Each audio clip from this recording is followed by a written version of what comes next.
The spreadsheet on my desk showed Alexander Pellegrini's schedule for the next 3 weeks in meticulous detail. 8 months as his executive assistant had taught me that precision wasn't just appreciated in this world, it was survival. Every meeting, every phone call, every handshake carried weight that extended far beyond business cards and contracts. I adjusted the collar of my cream blouse and reached for my coffee, now cold after 2 hours of coordinating tomorrow night's annual gathering at the Long Island estate. The Pellegrini family hosted this event every November. A carefully orchestrated display of power, disguised as celebration. My phone buzzed with a text from Amanda, my college roommate who still couldn't understand why I worked for a man whose name appeared in whispered conversations and true crime podcasts. Lunch this week? Feel like I haven't seen you in forever. I typed back a quick promise to check my calendar, knowing I'd probably cancel. Amanda asked too many questions I couldn't answer, noticed too many things I tried to hide. The distance between us had grown naturally over these 8 months, like a plant slowly dying from lack of sunlight. Miss Mitchell. Alexander's voice cut through my thoughts before I saw him. Deep, controlled, with the faint trace of an Italian accent that became more pronounced when he was angry or tired. I looked up to find him standing in the doorway of his office, filling the frame with the kind of presence that made rooms feel smaller. Dark hair, perfectly styled, charcoal suit tailored to emphasize broad shoulders, and those eyes. Brown, so dark they appeared black in certain light, currently fixed on me with the intensity of someone who never asked twice. Yes, Mr. Pellegrini? The guest list for tomorrow. Walk me through it again. I gathered my tablet and followed him into his office, a space of dark wood and leather that smelled faintly of cedar and expensive whiskey. Floor-to-ceiling windows overlooked Manhattan, the city sprawling below like a kingdom he'd inherited through blood and strategy. 143 confirmed attendees, I began, pulling up the document. The 5 allied families have all confirmed their heads of household. The Santoro family is bringing their eldest son, first public appearance since the incident in Queens. Alexander nodded, pouring himself 2 fingers of scotch despite it being barely noon. Security? Joseph has assigned 32 men to the perimeter, 8 inside, 6 on rotation. Background checks completed on all catering staff, and the waiters are all from our approved roster. Good. He took a slow sip, his gaze drifting to the windows. I'd learned to read his silences over these months. This one carried tension, the kind that suggested dangers I wasn't privy to. You'll stay close to the main house tomorrow. No wandering to the gardens or terrace alone. It wasn't the first time he'd given me instructions that felt more protective than professional. Is there something I should be concerned about? His jaw tightened almost imperceptibly. There's always something to be concerned about in this life, Gabriella. But tomorrow you'll be safe. I'll make certain of it. The way he said my name, with that slight roll of the R, always did something strange to my pulse. I told myself it was nerves, not attraction. You didn't develop feelings for men like Alexander Pellegrini. They were hurricanes in human form, beautiful and devastating in equal measure. What will I wear? I asked, steering the conversation back to safer territory. He set down his glass and finally looked directly at me. Really looked. The kind of assessment that made me hyper-aware of every detail of my appearance. There's a dress in your apartment. It should have been delivered this morning. Wear that. You bought me a dress? I purchased appropriate attire for my assistant to represent me well at an important event, he corrected, but something flickered behind his eyes. If it doesn't fit or you don't like it, there's a number on the card. The boutique will send alternatives. I should have argued about the appropriateness of my boss buying me clothing. Instead, I heard myself say, "Thank you." The next evening, I stood in front of my bathroom mirror examining the dress that had indeed arrived that morning. Burgundy silk that draped elegantly to mid-calf, with a neckline that was sophisticated rather than revealing. It fit perfectly, which shouldn't have surprised me. Alexander noticed everything. The car he'd sent arrived at 7 sharp. Not the usual black sedan, but a sleek Mercedes with a driver I didn't recognize. The 40-minute drive to Long Island passed in silence while I watched the city give way to manicured suburbs, and eventually the gates of the Pellegrini estate. The main house was a study in old-money elegance. Stone facade, sprawling grounds, lights blazing from every window. Valets handled the endless stream of luxury vehicles, while guests in designer clothes climbed the front steps like worshippers approaching a temple. Inside, crystal chandeliers cast golden light over marble floors, and walls hung with artwork that probably belonged in museums. A string quartet played in one corner, while waiters circulated with champagne and hors d'oeuvres that looked too beautiful to eat. I spotted Alexander immediately. He stood near the grand staircase surrounded by older men in dark suits, his posture relaxed, but his eyes alert. He'd removed his jacket, standing in just vest and white shirt with sleeves rolled to his elbows, somehow making formal wear look dangerous. Our eyes met across the crowded room. He paused mid-sentence, his attention locking onto me with such sudden intensity that the man speaking to him actually turned to see what had captured his focus. I felt heat crawl up my neck as Alexander excused himself and began moving through the crowd in my direction. "Miss Mitchell," he said when he reached me, his voice lower than usual. His gaze traveled over the dress, lingering just long enough to make my breath catch. "It suits you. Thank you for the dress. And for including me tonight. You've earned your place here." He gestured to the room. "You know most of these people from calls and meetings. Consider tonight an opportunity to put faces to names." Before I could respond, a tall man with sandy brown hair and striking blue eyes appeared at Alexander's shoulder. Joseph Ferraro, Alexander's closest friend and most trusted capo. I'd spoken with him dozens of times, coordinating security details and message relays. "Alex, the Santoro kid wants an introduction," Joseph said, then turned to me with an easy smile. "Gabriella, you look beautiful tonight. That color is perfect on you." "Thank you, Joseph." Alexander's hand found the small of my back, the touch burning through the thin silk. "Stay where I can see you," he murmured, low enough that only I could hear. Then he was gone, Joseph at his side as they navigated the crowd with practiced efficiency. I accepted champagne from a passing waiter and tried to look comfortable among people whose combined net worth probably exceeded small countries. The evening passed in a blur of polite conversations and careful observations. I noticed the extra security Joseph had mentioned, men in dark suits positioned strategically throughout the house. I noticed the way certain guests clustered together in tight groups, voices lowered. I noticed the undercurrent of tension beneath the elegant facade. "You're Alexander's new assistant." An older woman with silver hair and emeralds dripping from her neck appeared beside me. "I'm Maria Santoro. You've scheduled several of my calls." "Mrs. Santoro, it's lovely to meet you in person. How long have you worked for him?" 8 months. She studied me with the shrewd assessment of someone who'd spent decades reading people. "You're young to be so trusted. Alexander doesn't grant access to his inner circle easily. You must be very good at your job." "I try to be. Or perhaps you offer something beyond scheduling and phone calls." She smiled, but it held warning. "Be careful, dear. Men like Alexander Pellegrini consume everything in their orbit. They can't help it. It's their nature."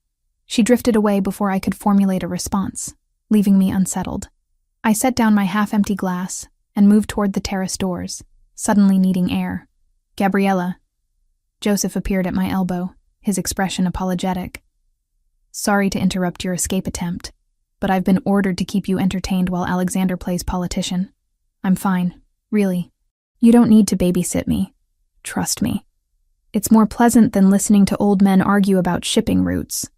He gestured toward the center of the room where couples had begun dancing to the quartet's waltz. "Dance with me? It'll give the gossips something to talk about besides territory disputes." I hesitated, but refusing seemed rude. Joseph led me to the dance floor with confident grace, one hand finding my waist while the other clasped mine. He was an excellent dancer, leading with just enough pressure to make following effortless. "You're handling this better than most civilians would," he commented as we turned. "This world can be overwhelming." "I'm still not entirely sure what this world is," I admitted. "Alexander keeps certain details deliberately vague. That's for your protection. The less you know about some things, the safer you are." His expression turned thoughtful, though I'll tell you something he'd never admit. "I've known Alex since we were 10 years old, running around these very grounds causing trouble. I've never seen him as protective of anyone as he is of you. Not even—" He trailed off, but I understood. Not even his late wife. The woman whose photograph still sat on his desk in a simple silver frame. He's my boss. It's probably just professional concern. Joseph laughed, the sound drawing curious glances from nearby dancers. Gabriella, I've worked with Alex for 15 years. I know the difference between professional concern and something else entirely. The man watches you like whatever comparison Joseph was about to make died unspoken.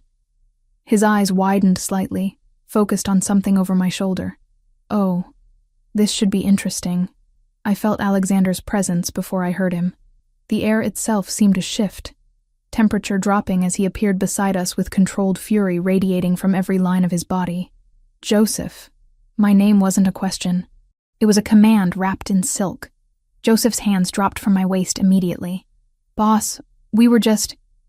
I can see what you were doing. Alexander's voice remained perfectly level, which somehow made it more threatening. His dark eyes fixed on me with an intensity that stole my breath. Miss Mitchell, walk with me. Now. He didn't wait for agreement. Simply turned and headed toward the terrace doors. Joseph gave me an apologetic shrug as I hurried to follow, hyper-aware of the curious stares tracking our progress through the crowd. The terrace was empty, illuminated by strings of lights overhead, and the glow from the house behind us. Alexander strode to the stone balustrade overlooking the grounds, his hands gripping the edge hard enough that his knuckles whitened. Mr. Pellegrini, if I did something wrong, did you enjoy dancing with Joseph? He turned to face me, and the raw emotion in his expression made me take an involuntary step back. This wasn't the controlled businessman I knew. This was something far more dangerous. It was just a dance. He was being polite. Polite. He advanced slowly, each step measured. Joseph was being polite. And you were what? Grateful for the attention? I don't understand why you're angry. Don't you? He stopped inches away, close enough that I could smell his cologne and see the muscle ticking in his jaw. 8 months, Gabriella. 8 months of you in my office, in my space, in my thoughts. 8 months of maintaining appropriate distance while wanting nothing more than to... He cut himself off, jaw clenching. My heart hammered against my ribs. Alexander, do you know how many men in that room watched you tonight? How many looked at you the way they have no right to look at what's mine? The possessiveness in his tone should have alarmed me. Instead, it sent heat coursing through my veins. I'm not yours, I whispered. But the words lacked conviction. He leaned closer, his breath warm against my temple. Aren't you? Then why do you tremble when I'm near? Why does your pulse race when I say your name? His finger traced along my jaw, feather light. Why did you look at me like I was the only person in that room the moment you arrived? I couldn't answer. Couldn't think past the electricity sparking between us. I can't watch you in another man's arms, he said quietly, the confession seeming to cost him something. Not Joseph's, not anyone's. It takes everything in me not to make certain everyone in that house understands that you belong to me. This isn't appropriate, I managed, though my body betrayed me by swaying toward him. You're my employer. There are boundaries. Boundaries. He laughed, the sound bitter. I've been clinging to those boundaries like they could save me. But seeing you tonight, in that dress I chose because I wanted to see you in something beautiful, watching another man hold you. His hand slid to my waist, pulling me flush against him. I'm done pretending those boundaries mean anything. The rational part of my brain screamed warnings about power dynamics and professional suicide. But standing there with his arms around me, his dark eyes burning with barely restrained desire, I couldn't remember why those warnings mattered. What are you saying? My voice came out breathless. I'm saying that you're the first thing I think about when I wake and the last thought before sleep. I'm saying that I've been trying to convince myself this is just proximity, just attraction. But it's more than that. You've become necessary to me in ways that have nothing to do with scheduling meetings. His thumb traced circles on my hip. Tell me you don't feel this too, and I'll walk away. I'll maintain every professional boundary. But tell me the truth, Gabriella. I stared up at him. This powerful, dangerous man who'd somehow become the center of my world, without me realizing when it happened. The smart choice was clear. The safe choice was obvious. I feel it, I whispered.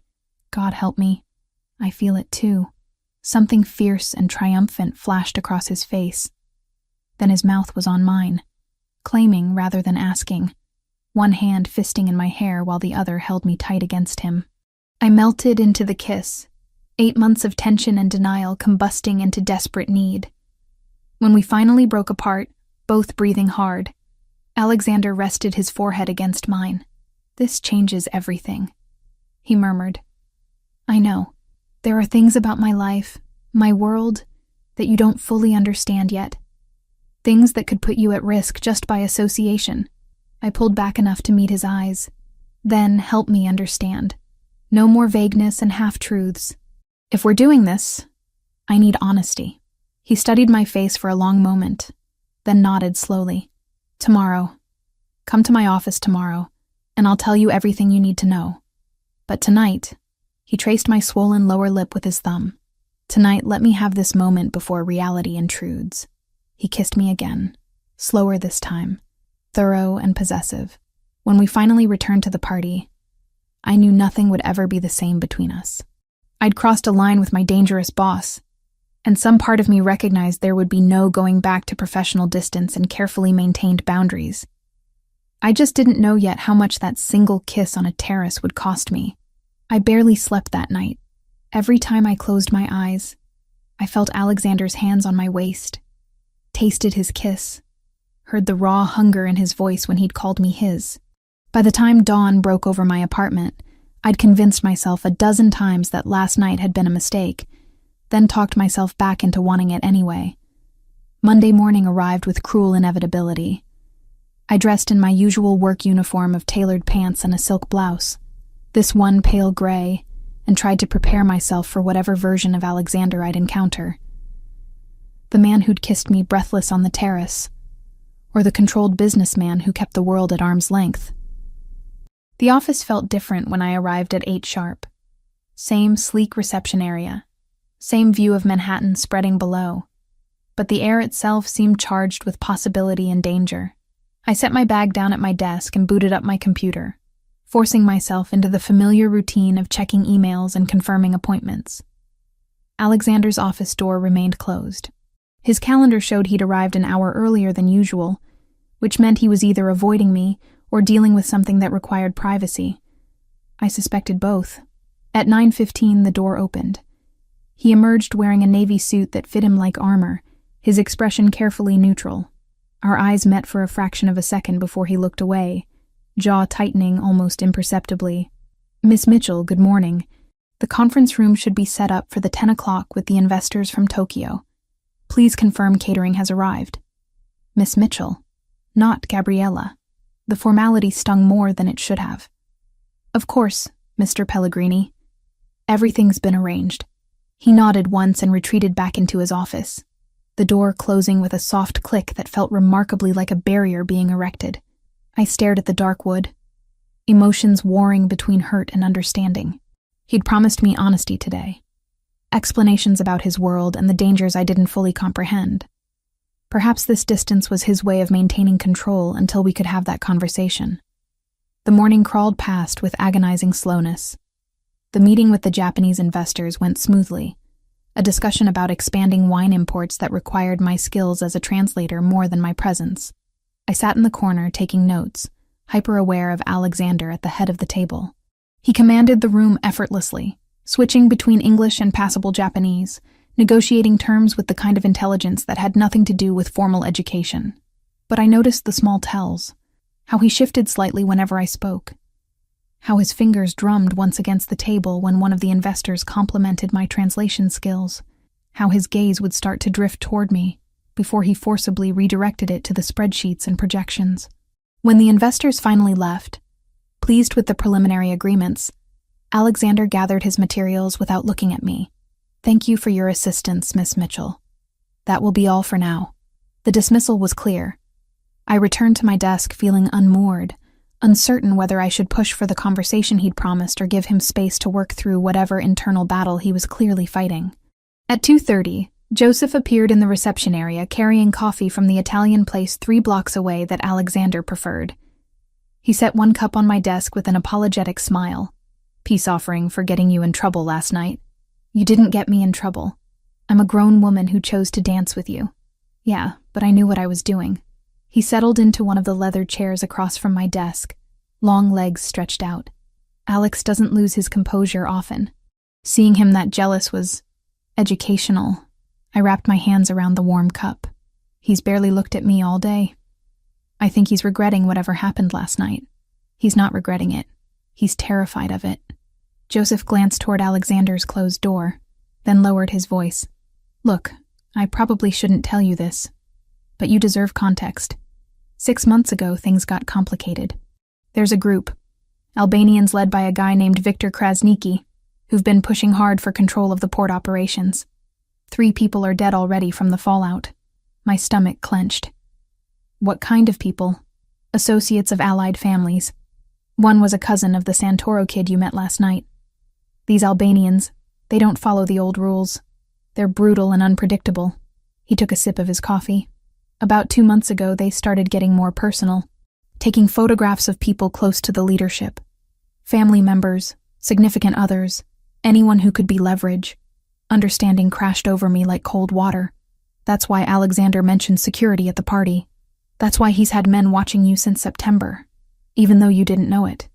Discreet surveillance to make sure no one from Victor's crew got too interested. Joseph's blue eyes held sympathy. Alex has been trying to keep distance between you for your own protection. Last night when he saw you in that dress, saw me dancing with you, every defense he'd built just crumbled.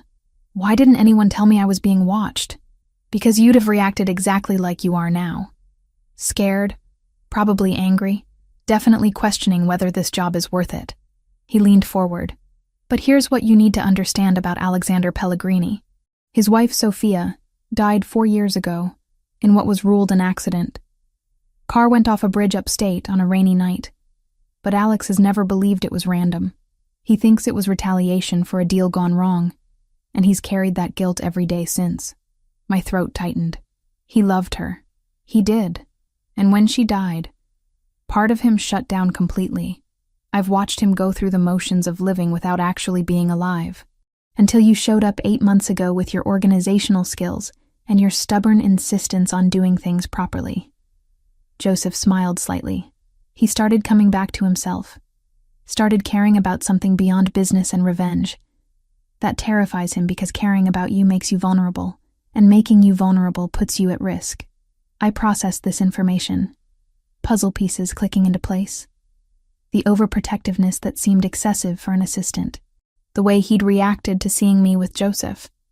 The conflict I'd heard in his voice when he'd admitted wanting me. So, what am I supposed to do with this information? That's up to you. But if you're going to be part of his life, you need to understand what that means. This world isn't safe, Gabriella. It's not corporate politics and negotiation tactics. People die when they get too close to power, when they become weaknesses that can be exploited. He stood, straightening his jacket. Alex promised you honesty. When he finally gives it to you, really listen. Then decide if you can handle what comes with loving a man like him. Joseph left before I could formulate a response. I sat at my desk, staring at my computer screen without seeing it. Mind racing with implications. The security I hadn't noticed. The threats I hadn't known existed. The weight of Alexander's past grief and present fear. The afternoon passed in a haze of routine tasks that required no thought. At 5:30, most of the office staff filtered out, heading home to normal lives that didn't include surveillance and territorial wars. I remained at my desk, unwilling to leave without the conversation Alexander had promised. At 6:15, his door finally opened. He stood in the doorway, tie loosened and sleeves rolled up, exhaustion evident in the lines around his eyes. You're still here. You promised me honesty. I'm waiting for you to deliver. Something that might have been respect flickered across his face. Come in. His office had darkened with the setting sun, only his desk lamp providing illumination. He poured 2 glasses of whiskey without asking if I wanted one, then gestured to the sofa in the corner rather than the formal chairs across from his desk. Joseph talked to you, he said, once we were seated. Not a question. He gave me context, background about threats I didn't know existed, and protection I didn't know I had. I took a sip of the whiskey, letting it burn down my throat. Why didn't you tell me? Because knowing makes you a target in ways ignorance doesn't. If Victor's people thought you were just my assistant, uninvolved in anything significant, you'd be safer than if they knew." He trailed off, fingers tightening around his glass. Knew what? His dark eyes met mine with devastating honesty.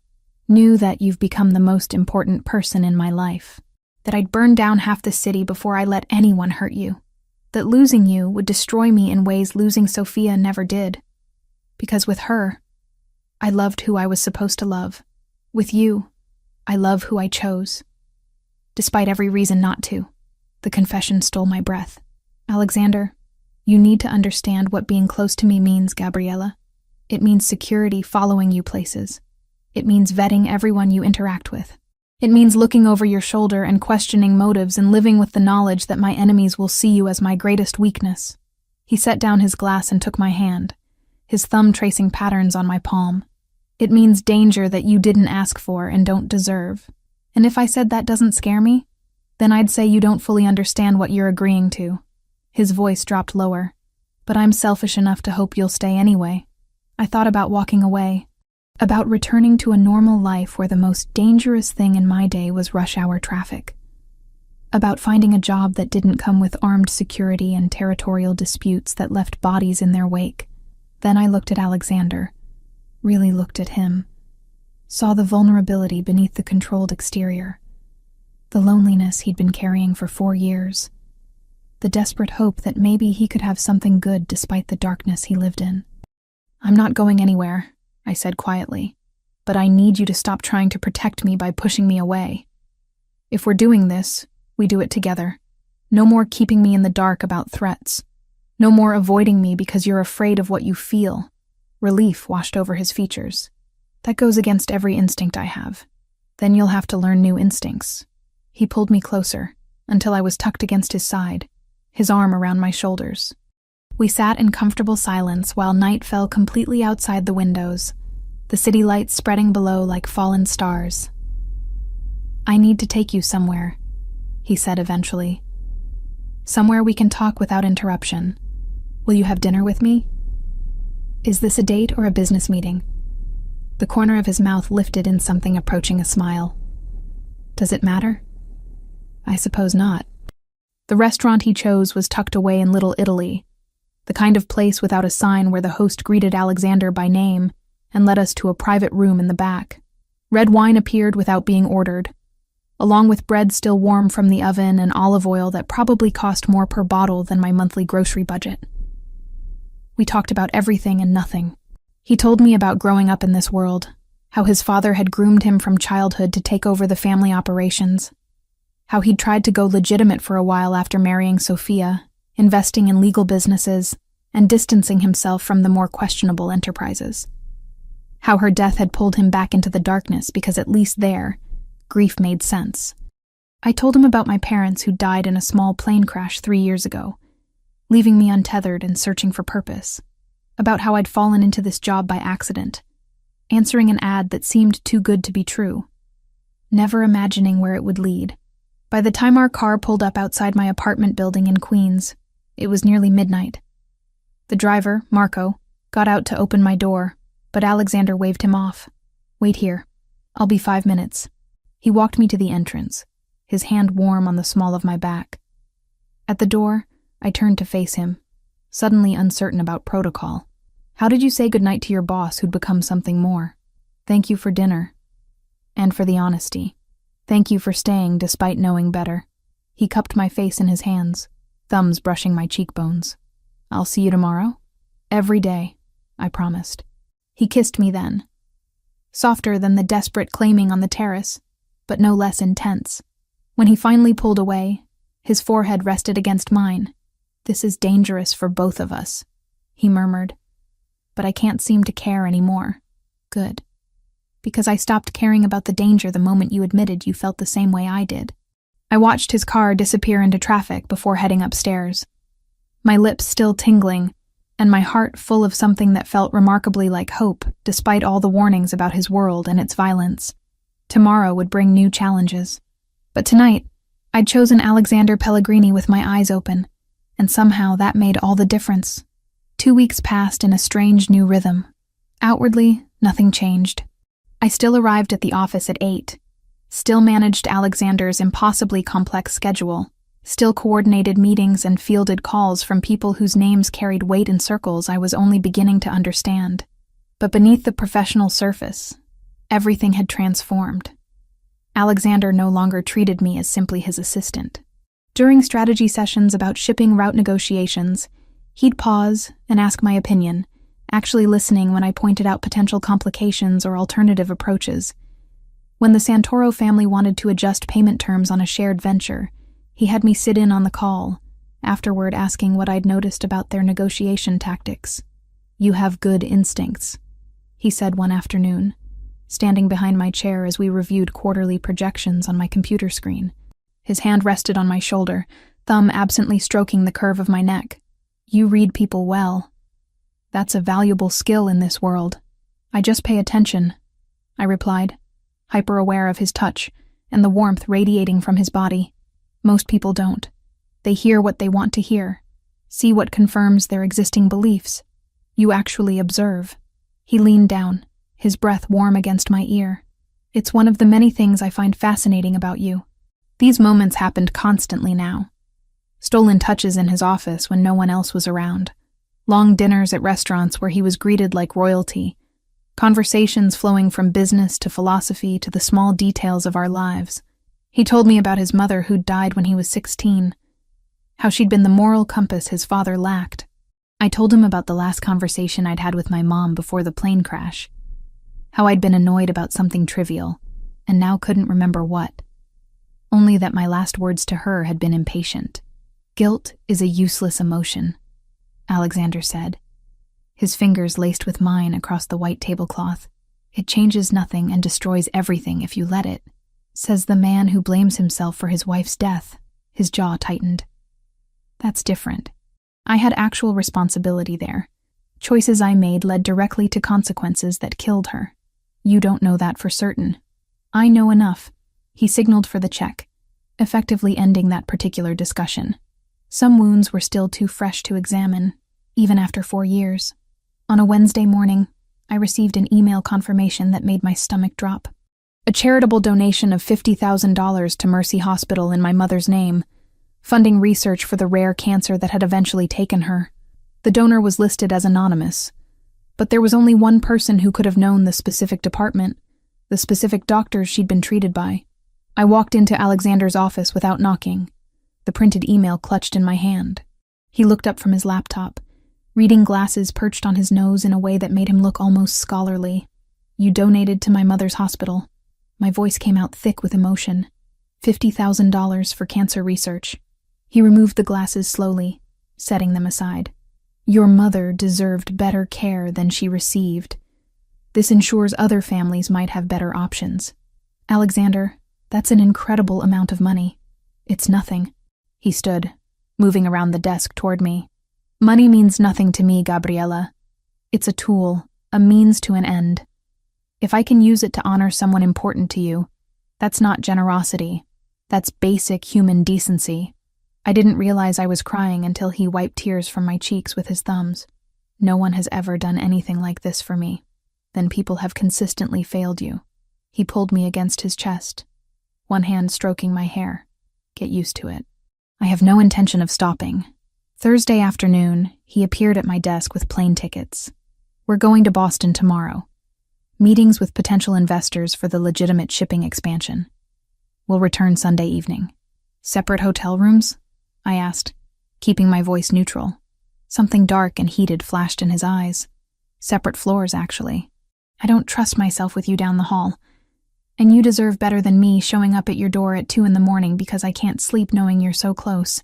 The confession sent heat pooling low in my stomach. We'd kissed several times since that first night on the terrace. Stolen moments of passion that left us both breathless and wanting more. But Alexander maintained firm boundaries about physical intimacy, insisting I needed time to fully understand what choosing him meant before we crossed that particular line. Boston greeted us with cold November rain and winds that cut through my coat. The hotel was boutique luxury in the heart of the financial district, all modern lines and expensive minimalism. True to his word, Alexander booked himself on the 20th floor, while I occupied a room on the 15th. Friday's meetings were productive but exhausting. Venture capitalists who wanted detailed projections and risk assessments, lawyers who nitpicked every clause in preliminary agreements. By the time we finished dinner with the last group at 9, I was ready to collapse. "Get some sleep," Alexander said as the elevator doors closed, leaving us alone. "Tomorrow's schedule is lighter.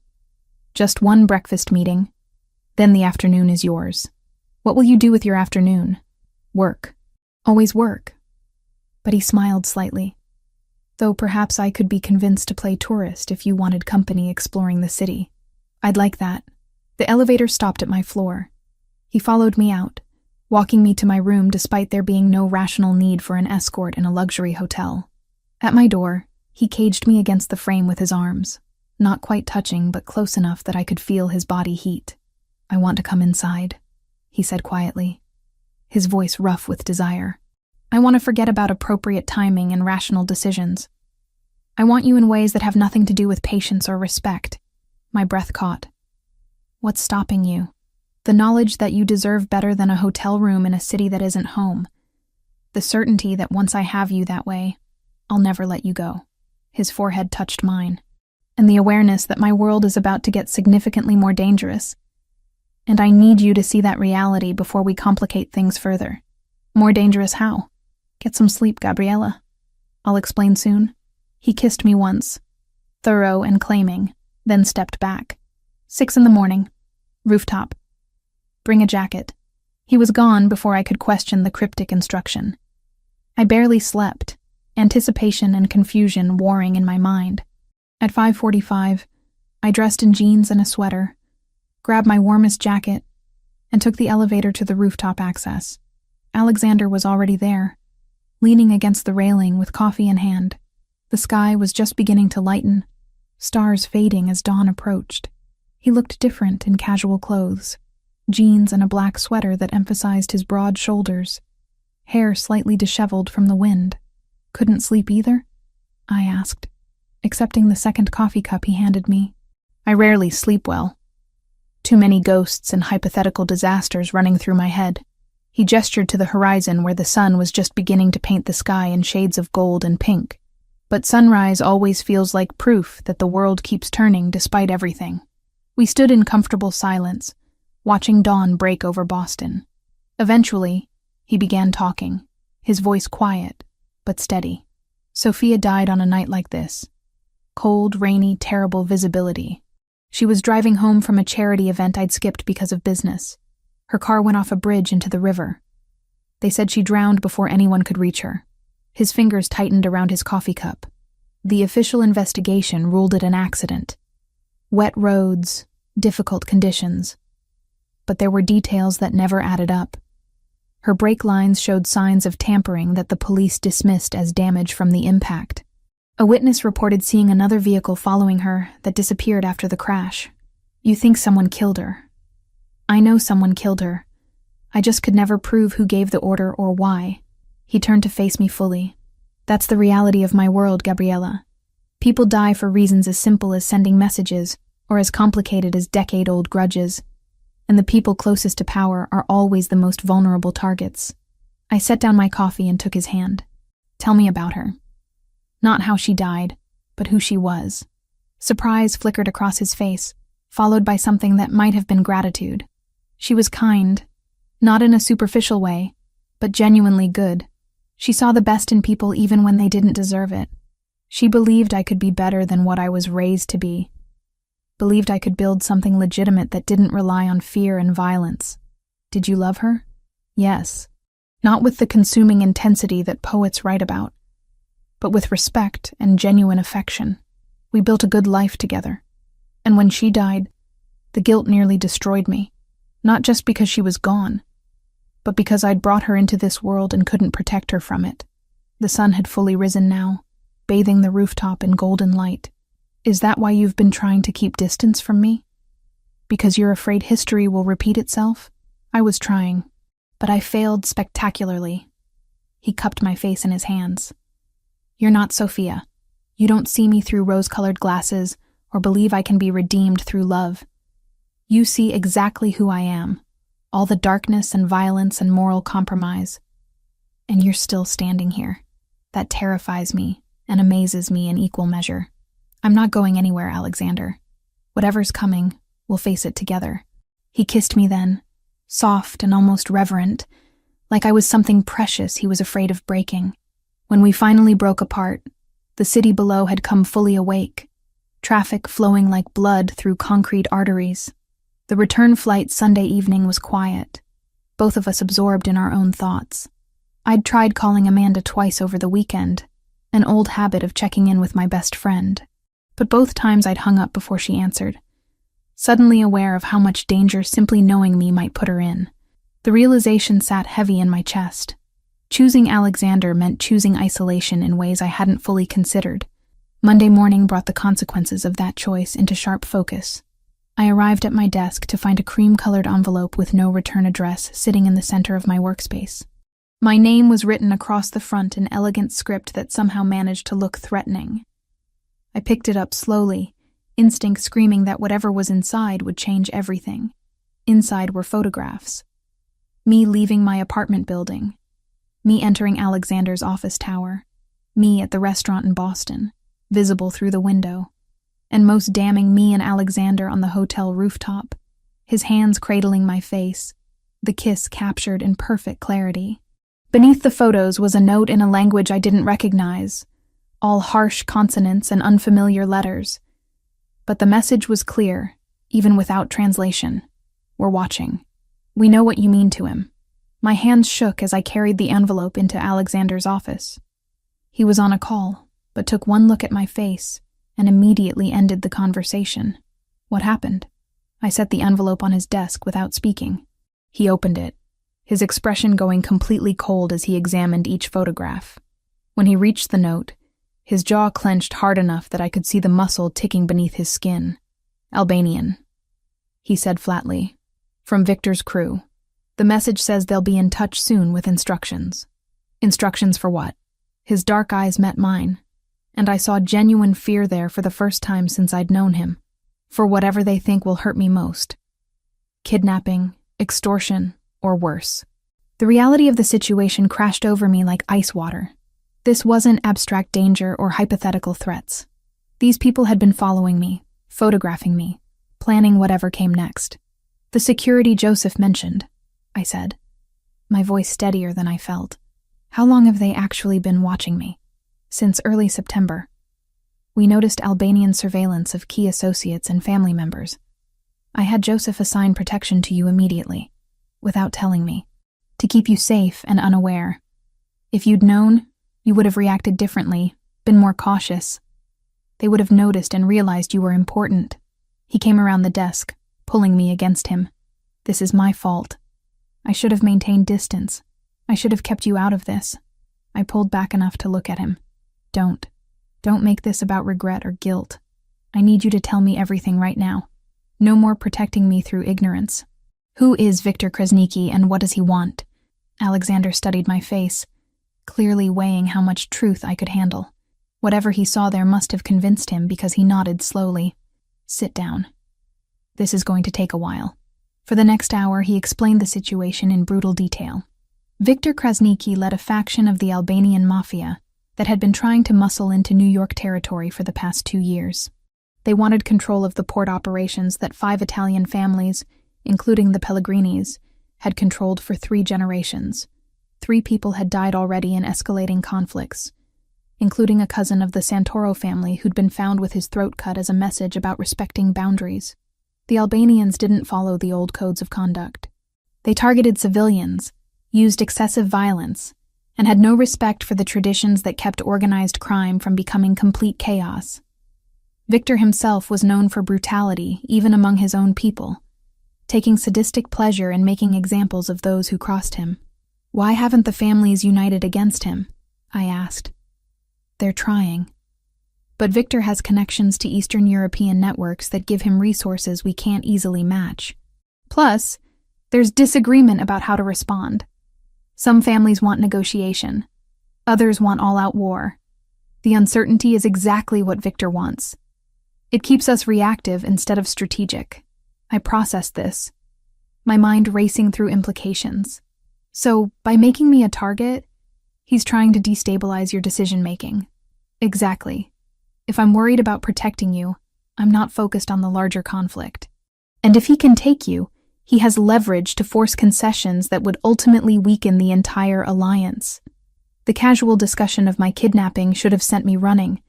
Instead, I felt a strange calm settle over me. Fear would come later. Right now, I needed information. What are my options? Alexander looked surprised by the question. I can arrange for you to leave New York entirely. New identity, financial support, complete separation from this world. You'd be safe, but you'd have to disappear completely. And the other option? You accept my protection. Real protection, not the discreet surveillance you didn't know about. That means moving to a secure location, armed security at all times, and restrictions on your movements until we neutralize the threat. I thought about running, about taking his offer of a new life far from danger and impossible choices. But I'd already fallen too deep into this world, too deep into loving Alexander despite every reason not to. Walking away now would be saving myself while leaving him to face threats I'd become part of. I want the protection, I said firmly. But I have conditions. His eyebrows rose slightly. You're negotiating with me right now? You said I read people well, that I have good instincts. Trust those instincts enough to let me be part of decisions that affect my life. I won't be locked away like some fragile thing that might break. If I'm accepting this world, I'm doing it with my eyes open and my voice heard. For a long moment, he just stared at me. Then something that looked remarkably like pride crossed his face. Agreed. But the security is non-negotiable. Where I tell you to go, you go. If my men say something isn't safe, you listen. I need to know you're protected even when I can't be there personally. I can accept that. He pulled me into his arms, holding me so tightly I could barely breathe. I'm going to end this, he murmured against my hair. Victor and his entire operation. Whatever it takes. Standing there in his office with photographic evidence of surveillance scattered across his desk, I understood I'd just committed myself fully to Alexander's world. The danger was real and immediate. There would be no going back to my ordinary life. No pretending this was just an unconventional relationship with a powerful man. I'd chosen him, and that choice came with consequences I was only beginning to comprehend.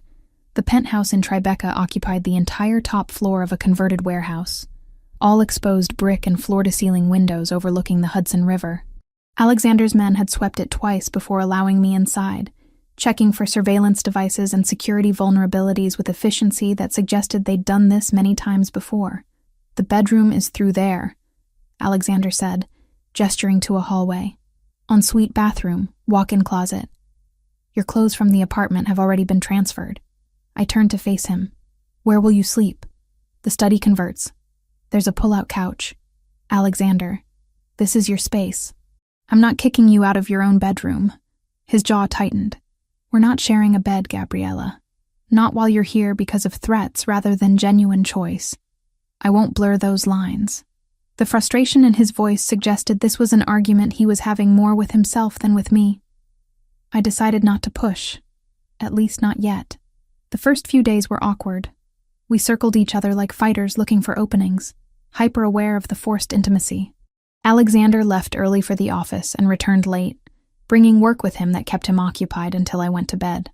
I spent my days working remotely, coordinating his schedule, and handling correspondence from the safety of the penthouse, while two guards I'd been introduced to as Carlo and Vincent maintained watch in the hallway. But gradually, the strangeness faded into routine. Alexander started coming home earlier, no longer using work as an excuse to avoid proximity. We'd have dinner together at the massive dining table, conversations flowing from business strategies to books we'd read to childhood memories that shaped who we'd become. My father wanted me to be a lawyer, he said one evening over pasta I'd insisted on cooking myself. Thought having someone in the family with a legitimate law degree would be useful. I lasted one semester before he pulled me out to handle a situation that required less legal expertise and more direct persuasion. Do you regret not finishing? He considered the question seriously. I regret not having the choice. Everything in my life was decided before I was old enough to understand what those decisions meant. The business, the responsibilities, the violence. It was my inheritance whether I wanted it or not. But you're good at it. Leading, making hard decisions, commanding loyalty.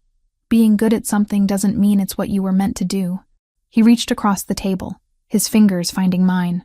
Sometimes I wonder who I might have been in a different life. Someone normal who worried about mortgage payments and traffic jams instead of territorial disputes and body counts. You'd be bored within a week. He laughed, the sound surprising us both. Probably true. But maybe I'd have met you in that normal life too. Maybe we'd have had something simpler, without all this danger and complication. Maybe. But I don't think I'd want simple if it meant not knowing you like this. All of you.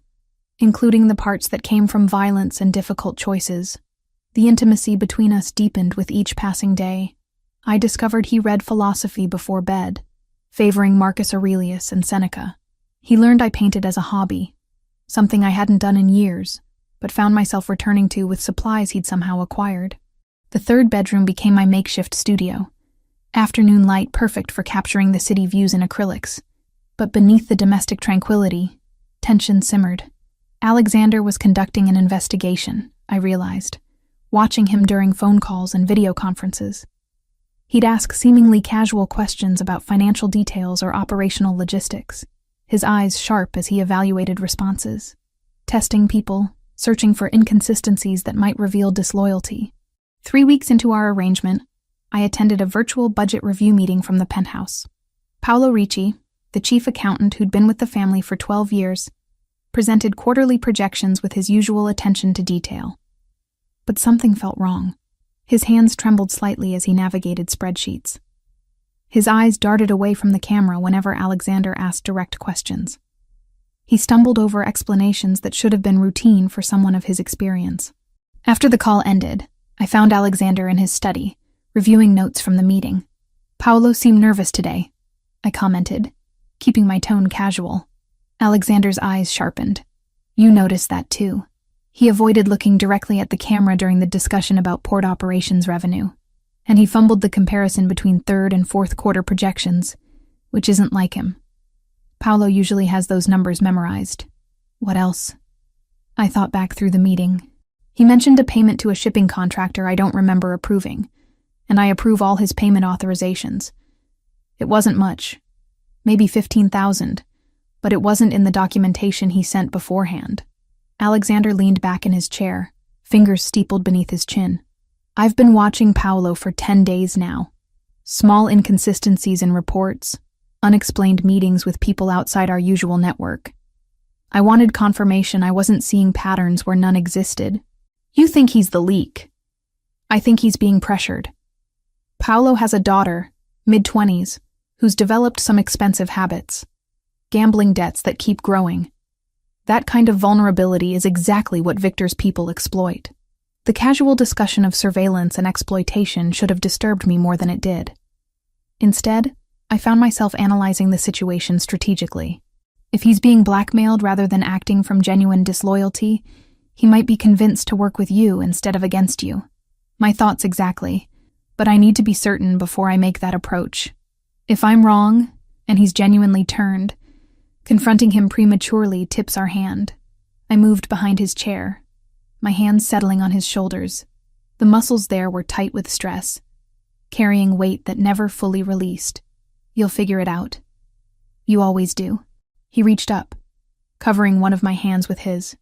"Having you here helps. Knowing you're safe while I deal with this. I can focus without constantly worrying about where you are and who might be watching." That evening, I decided to make dinner myself, rather than ordering from the restaurant downstairs. The penthouse kitchen was absurdly well equipped, all professional-grade appliances and more cookware than 2 people could ever need. I found pasta and ingredients for a simple sauce, something my mother had taught me years ago. I was humming while the sauce simmered, barefoot on the cool tile floor with my hair pulled into a messy knot, when I felt Alexander's presence.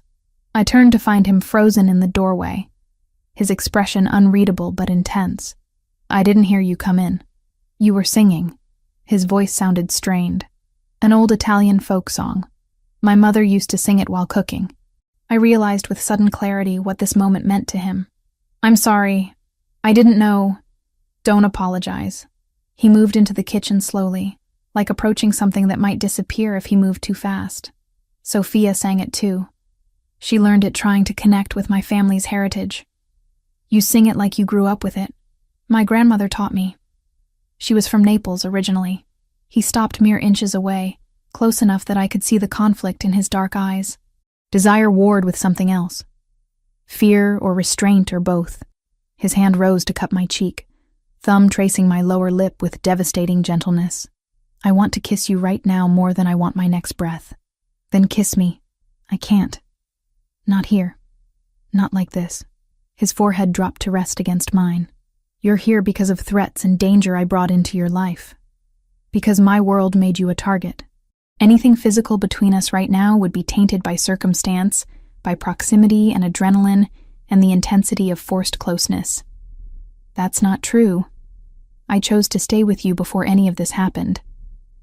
But did you choose freely, or did you choose because you'd already fallen too deep to see another option? He pulled back slightly, his hands framing my face. I need you to have clear choice, Gabriella.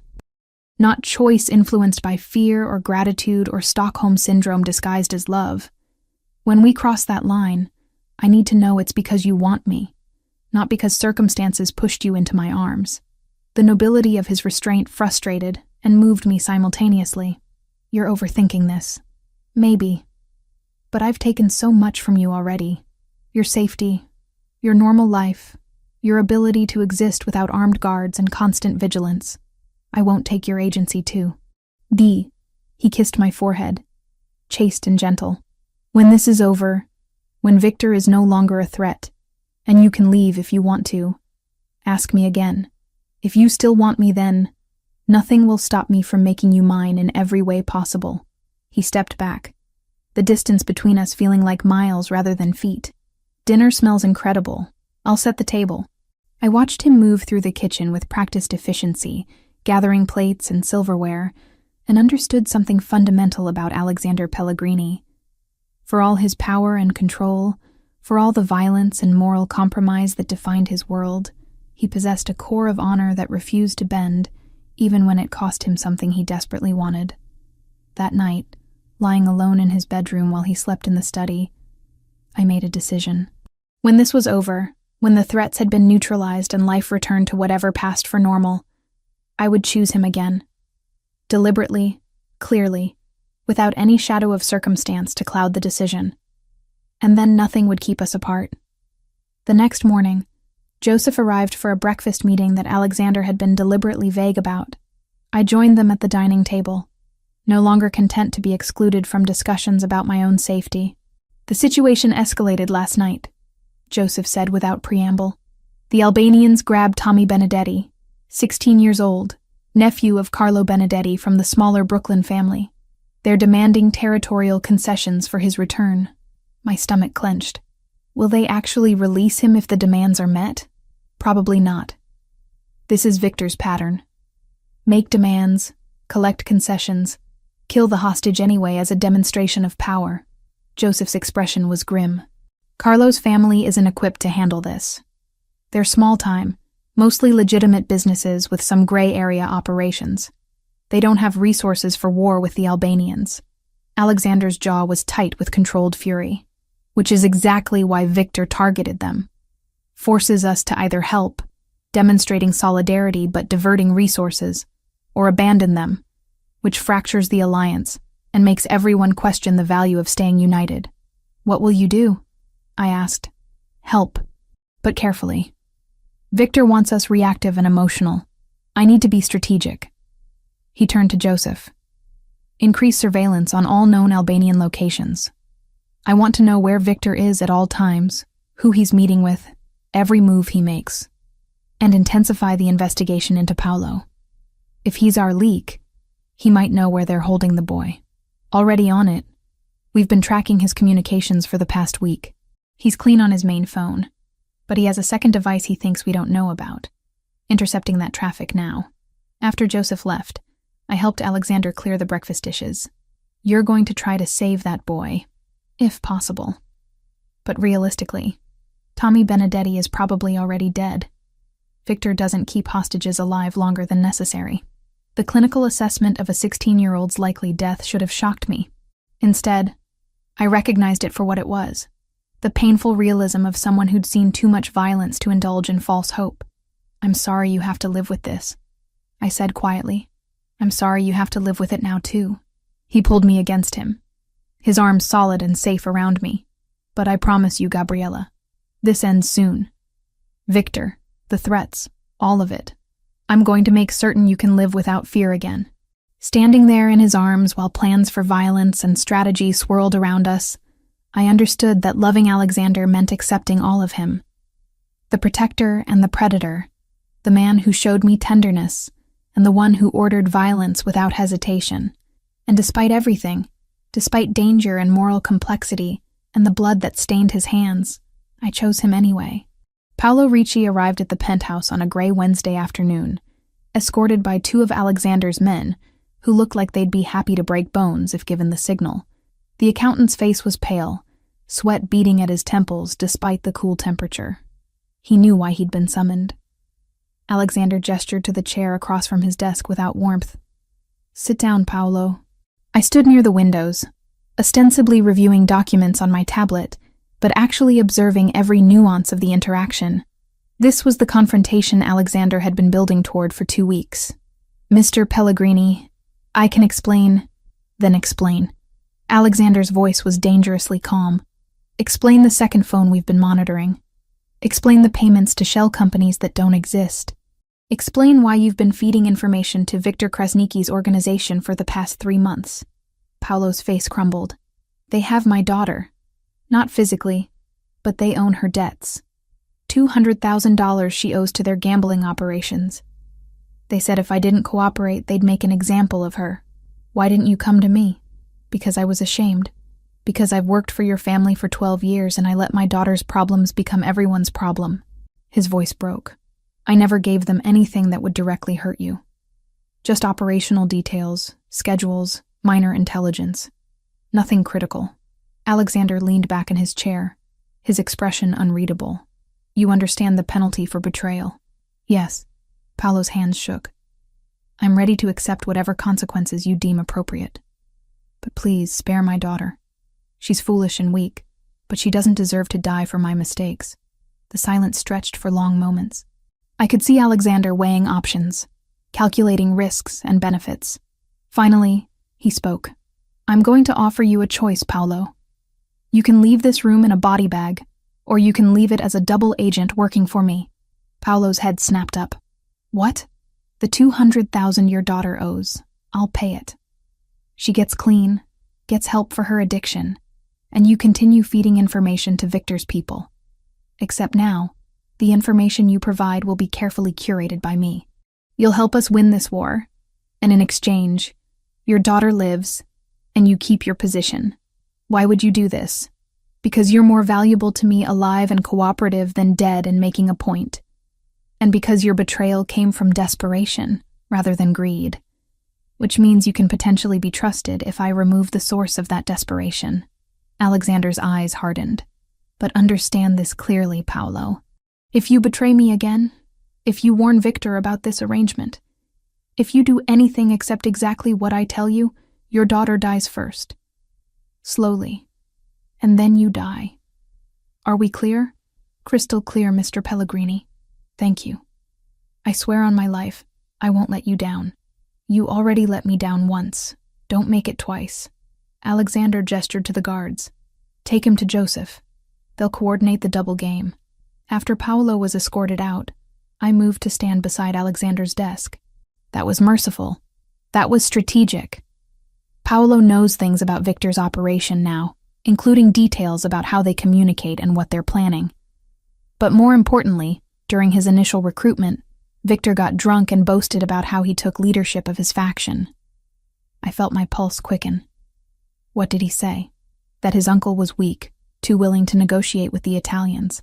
So Victor arranged an accident that looked like a heart attack, but was actually poison. He murdered his own uncle to seize power 3 years ago. Alexander pulled up files on his computer. In Albanian organized crime culture, that's an unforgivable violation of honor code. If proven to the Council of Elders in Tirana, Victor would lose all legitimacy and face traditional punishment. Death sentence carried out by his own people. That's the leverage you need, if I can prove it. Paolo remembers the name of the man who actually administered the poison, a lieutenant who's since been killed in unrelated violence. But he also mentioned that Victor kept documentation, insurance against anyone else trying to remove him, bank transfers, communications, even a recorded confession he used to ensure loyalty from key members. Where would he keep something like that? That's what I need to find out. I'm assigning a team to investigate Victor's known properties and associates. If we can locate those documents, we win this war without firing a shot. Victor goes into exile, or gets executed by his own people, and his organization collapses without leadership. 2 days later, Alexander informed me we'd be traveling to Atlantic City for an emergency summit. The 5 major families need to present a united front. Carlo Benedetti's nephew was found dead yesterday, dumped in the harbor. Everyone's demanding action, but there's no consensus about what that action should be. I'm coming with you. He opened his mouth to argue, then closed it again. It could be dangerous. Victor's people will know about the meeting, which is exactly why you need to bring me. Leaving me here while you negotiate shows weakness, suggests you're more worried about protecting me than about the larger conflict. Taking me demonstrates confidence that your security can handle any threats. A slow smile spread across his face. When did you become a strategist? I've been paying attention for 9 months. Some of it stuck. I crossed my arms. Besides, you said I have good instincts about people. Use them. Let me observe these family leaders and tell you what I notice. He considered for a moment, then nodded. Pack for overnight. We leave tomorrow at noon. Atlantic City in late November was cold and windswept. The boardwalk nearly empty except for dedicated joggers and people who had nowhere better to be. The hotel Alexander chose was classic old money luxury, all marble and gold fixtures and staff who moved with practiced discretion. True to his principles, he booked us rooms on different floors. But when I emerged from my room that evening dressed for the formal dinner in a deep plum dress that hugged my curves, I found him waiting in the hallway. You look stunning, he said, his eyes traveling over me with heat that made my skin flush. You clean up nicely yourself. He wore a charcoal suit that emphasized his broad shoulders, his dark hair perfectly styled, a watch that probably cost more than a car visible at his wrist. He offered his arm and I took it, feeling the solid strength of him beneath expensive fabric. The private dining room held a long table set for 12. 5 family heads with their seconds, plus Alexander and me. I recognized most of them from photographs and phone calls. Salvatore Santoro with his calculating eyes. Antonio Greco, whose Brooklyn operations ran like clockwork. Marco De Luca, who controlled most of Queens. And Teresa Vitale, the only woman running a family, whose late husband's operations she'd seized and expanded ruthlessly. Alexander, Teresa said, her sharp gaze fixing on me. You brought your assistant to a strategic discussion? I brought my most trusted advisor, he corrected smoothly. Miss Mitchell has insights that have proven valuable. Salvatore Santoro snorted. Your most trusted advisor is young enough to be your daughter, and pretty enough to distract from business. I felt Alexander tense beside me, but before he could respond, I spoke up. Actually, I'm 28, Mr. Santoro. Old enough to have served as executive assistant to Mr. Pellegrini for nearly a year, coordinating logistics for most of your business dealings with him. Perhaps you'd prefer I leave so you can continue making assumptions about women based on appearance rather than competence. Dead silence filled the room. Then Teresa Vitale laughed, the sound sharp and approving. I like her. She stays. The dinner began with expected posturing. Each family leader wanted different approaches to the Victor problem. Salvatore pushed for immediate military response, a coordinated attack on all known Albanian locations. Antonio preferred economic warfare, cutting off their revenue streams until they had no choice but to withdraw. Marco wanted negotiation, carving up territory to avoid further bloodshed. The discussion grew heated, voices rising as old grudges and competing interests surfaced. Antonio and Marco particularly clashed, their families having disputed borders for years. Your problem, Marco said sharply, is that you've always overextended. You want more territory than you can effectively control. And your problem is cowardice disguised as pragmatism. Antonio shot back. You'd negotiate with anyone rather than stand on principle. I watched the dynamic carefully, noticing how the argument was pulling focus from Victor onto interfamily disputes. This was exactly what the Albanian wanted, division masquerading as debate. "Gentlemen," I said quietly, and somehow my voice cut through the noise. Everyone turned to look at me. "If I may offer a historical perspective?" Alexander nodded permission, though I could see curiosity in his expression. In 1282, the Sicilian Vespers began because French occupation of Sicily had created resentment among local powers. But what triggered the actual rebellion wasn't unified hatred of the French. It was a specific incident involving a French soldier and a Sicilian woman that gave disparate factions a common cause to rally around.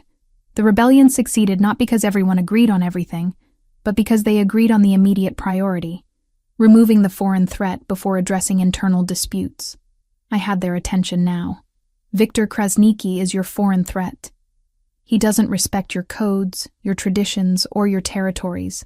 He killed a 16-year-old boy to make a point. If you can't set aside internal disagreements long enough to remove him, you're essentially handing him victory. He'll pick you off one family at a time while you argue about borders and principles. Marco leaned back in his chair. "The girl makes a valid point. The girl has a name," Teresa said dryly. "And she's right. We put Victor down first.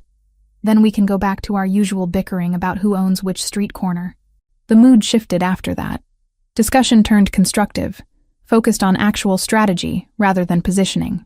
By the time dessert arrived, they'd hammered out a temporary alliance with clear terms: shared intelligence, coordinated security, and unified economic pressure on Albanian operations until Victor could be eliminated or driven out. Alexander's hand found mine under the table, squeezing gently in acknowledgement of what I'd accomplished. After the dinner finally ended near midnight, we walked back to the elevators in comfortable silence. At my floor, Alexander followed me out. "That was remarkable," he said as we moved down the hallway toward my room. "You diffused a situation that was minutes away from complete breakdown. I just pointed out what was obvious." "No, you read the room perfectly and found exactly the right angle to redirect their focus. That historical reference wasn't random. You knew it would resonate because these are men who see themselves as inheritors of tradition." He stopped outside my door, his expression intense. "You were perfect tonight, Gabriella. Intelligent, poised, commanding respect from people who don't give it easily. I had a good teacher." His hand rose to cut my face, thumb tracing my cheekbone. "I keep trying to maintain appropriate distance, keep trying to be noble and patient. But watching you tonight, seeing you hold your own against men twice your age with 10 times your experience, all I could think about was how much I want you." My breath caught. "Then take me.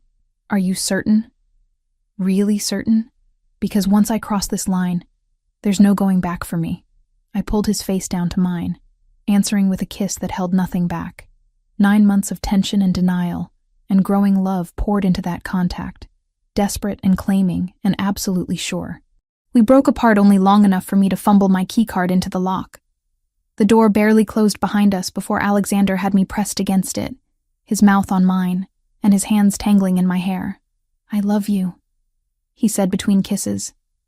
"I've loved you for months and tried to deny it because loving you made you vulnerable, but I can't pretend anymore. You're everything I didn't know I needed. I love you too," I gasped as his lips moved to my neck. "I think I've loved you since that first month, when you remembered I took my coffee with cream and had it waiting before I even arrived." He pulled back just enough to look at me, his dark eyes blazing with emotion. "You brought light back into my life, Gabriella. Before you, I was just existing, going through motions, building an empire that meant nothing because there was no one to share it with. You made me want to actually live again." I kissed him again, pouring every bit of love and certainty into the contact. Whatever came next, whatever dangers still lurked, we'd face them together. No more distance, no more restraint. Just two people choosing each other despite every logical reason not to. And in that hotel room overlooking the Atlantic, with the sound of waves crashing far below, we finally became what we'd been fighting against for months. Not employer and assistant, not protector and protected, just two people irreversibly, completely in love, Returning to New York felt different after Atlantic City. The penthouse that had seemed like protective isolation now felt like home, a space Alexander and I had carved out from the chaos surrounding us. We'd crossed a line that couldn't be uncrossed, and neither of us wanted to pretend otherwise. The morning after our return, I woke wrapped in Alexander's arms in his bedroom, dawn light filtering through the floor-to-ceiling windows.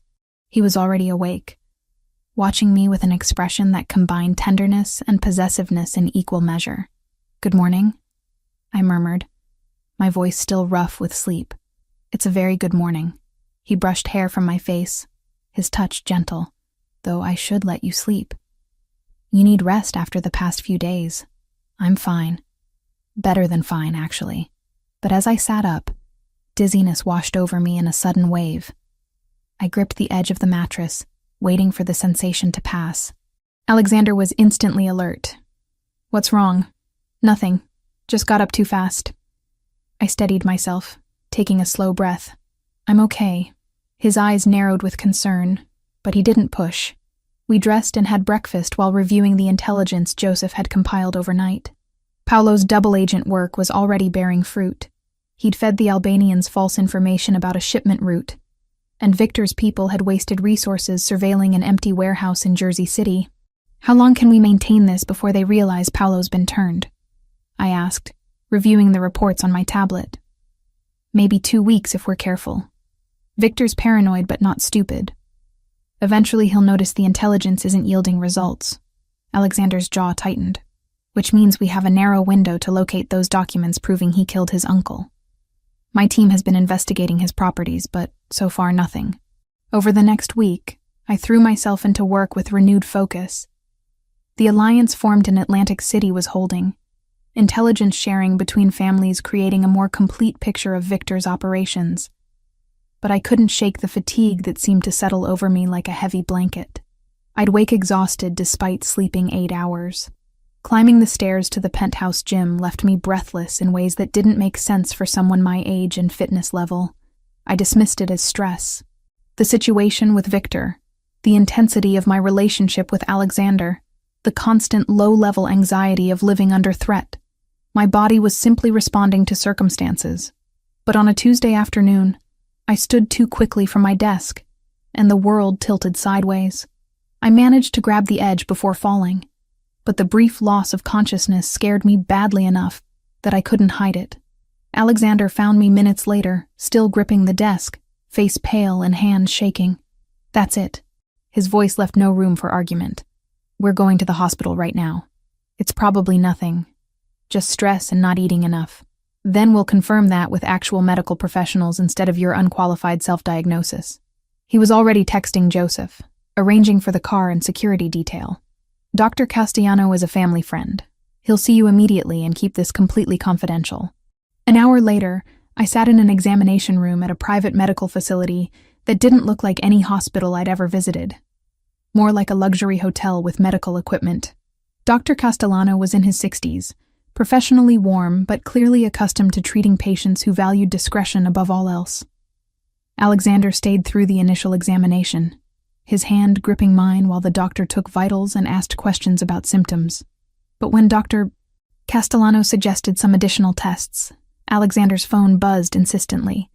He glanced at the screen and cursed under his breath. "I need to take this. It's about the Victor situation." "Go," I told him. "I'll be fine here. It's just tests." He hesitated, conflict clear on his face. "Joseph and Vincent are right outside. If anything feels wrong, anything at all, you tell them immediately. I promise. Go handle your business. I'll wait for you." The kiss he pressed to my forehead was lingering and worried, but he left to take the call. Dr. Castellano conducted a thorough series of tests while I answered questions about my medical history, diet, and stress levels. Blood work, blood pressure monitoring, a brief neurological examination. "Everything looks normal," he said finally. "Blood pressure is slightly elevated, but nothing alarming. I'd say this is most likely stress-related, possibly combined with not eating regularly and disrupted sleep patterns. But I want these blood tests analyzed fully. Results should be ready tomorrow. So I'm not dying." He smiled. "Not today. But you should take better care of yourself, Miss Mitchell." Whatever stress you're under, it's taking a physical toll. I thanked him and collected my things, feeling foolish for worrying Alexander over what amounted to exhaustion. Joseph and Vincent were waiting in the hallway, their presence a reminder that even a simple doctor's visit required armed security in my new reality. Mr. Pellegrini had to handle an urgent situation, Joseph said as we walked to the exit. He'll meet you back at the penthouse. Carlo and Marco are already bringing the car around. The black SUV waited at the curb, windows tinted dark against the late afternoon sun. Vincent opened the rear door, and I slid into the leather seats, grateful to be heading home. Joseph climbed into the passenger seat while Vincent took the wheel, pulling smoothly into Manhattan traffic. We'd traveled maybe 10 blocks when Vincent's voice cut through the quiet. We've got a tail. Black sedan, 3 cars back. Been with us since we left the medical center. My stomach clenched. Joseph was already on his phone, speaking rapidly in Italian. How many? At least 2 visible in the sedan. Probably more in backup vehicles. Vincent's eyes never left the rearview mirror, taking evasive route to confirm. The next few turns proved the tail wasn't coincidental. The black sedan stayed with us through residential streets and sudden direction changes. Joseph ended his call and turned to look at me, his expression serious but calm. Additional security is en route. We're going to lose them before they can set up proper blocking positions. Stay low in your seat and keep your head down. What do they want? You. This is an abduction attempt. He pulled his weapon, checking the chamber with practiced efficiency. But they're not getting you. Vincent accelerated, weaving through traffic with precision that suggested extensive tactical driving training. The sedan behind us matched the maneuvers, closing distance. Then a second vehicle appeared from a side street, trying to cut us off. Brace yourself, Vincent said a second, before he cranked the wheel hard right, jumping the curb to avoid the blocking car. We bounced violently over the sidewalk, narrowly missing a fire hydrant before careening back onto the street. Gunfire erupted behind us. The rear window exploded in a shower of safety glass. I screamed, ducking low as Joseph returned fire through the broken window. The sound was deafening in the enclosed space, each shot like a physical blow. How far out is backup? Vincent shouted over the chaos. 2 minutes. We just need to stay mobile. Joseph ejected an empty magazine and slammed in a fresh one with smooth efficiency. The chase continued through increasingly narrow streets. Vincent drove like he was navigating a video game, taking corners at speeds that should have flipped the vehicle. More gunfire. One of our tires exploded, the SUV lurching dangerously before Vincent regained control. Then suddenly 3 more black SUVs appeared, our reinforcements boxing in the Albanian vehicles with overwhelming force. The shooting stopped as quickly as it had started, the attackers apparently recognizing they were now outnumbered and outgunned. Vincent pulled to a stop in an alley, the damaged SUV hissing steam from the engine. My ears rang from the gunfire. My hands shook uncontrollably. Joseph turned in his seat, his expression concerned. Are you hurt? Any injuries? I checked myself, finding bruises from being thrown around but no blood. I'm okay. Just scared. You did great. Stayed calm, followed instructions. He opened his door. Fresh vehicle is here. We need to move quickly in case they regroup. The transfer happened in seconds, Vincent and 2 other guards forming a protective circle, while Joseph hustled me into an identical SUV. This time we had a full convoy, 3 vehicles moving in formation through the city. My phone rang. Alexander's name on the screen. Are you hurt? His voice was rough with barely controlled panic. Tell me you're not hurt. I'm fine. Joseph and Vincent got me out safely. Thank God. He released a shaky breath. I'm 10 minutes from the penthouse. The entire building is locked down. You'll be safe there until I arrive. Alexander, they really tried to take me. This isn't theoretical anymore. I know. And I'm going to end this. Tonight. Victor just made his last mistake. The penthouse was indeed locked down when we arrived. Guards at every entrance, surveillance activated on every camera. I barely made it inside before my legs gave out, adrenaline crash hitting hard. Joseph caught me, guiding me to the sofa.